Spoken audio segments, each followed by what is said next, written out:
coronavirus may be dominating the headlines, but the row over HS2 is still rumbling on, would you believe? Dozens of protesters are living in makeshift camps in Woodland across England to try and prevent trees being taken down along the route. Despite clashes between contractors and campaigners, work is going ahead after the government gave it the official notice to proceed. Phil Mackey reports. Torn from the earth, this is what's left of the trees that have already been felled. Campaigners have spent lockdown in a standoff with contractors whose job it is to prepare the route for HS2. Among them's a former tree surgeon known as Quercus, the Latin for oak. When you look across over the fences there, you see all the trees that have been felled and you know that more will be. How do you feel? Heartbroken. Overcome with grief, because you only have to look one direction. You see woodland as Shakespeare would have seen when he was walking through the Forest of Arden, and then I look to my right and it's desolation. HS2 was given formal notice to proceed 2 weeks ago, so the work is now gaining pace. This was filmed by the protesters.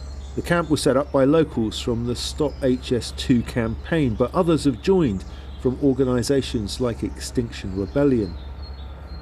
A lot of the people in this camp have been here since before lockdown began, but since then they've been isolating as a family group. They're here to try to stop the work you can probably see just going on beyond that fence. HS2 is the biggest infrastructure project for decades. It's already created 11,000 jobs, and they expect that to double in the next 2 years. It could play an important role in kick-starting the economy when lockdown ends.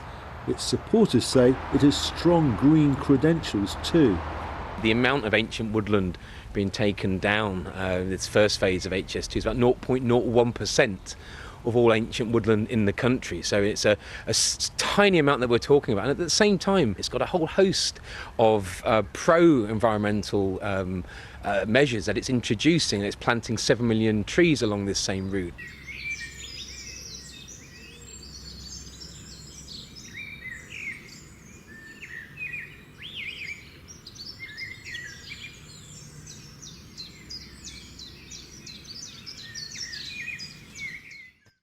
The government says the project is part of its plan to level up the country.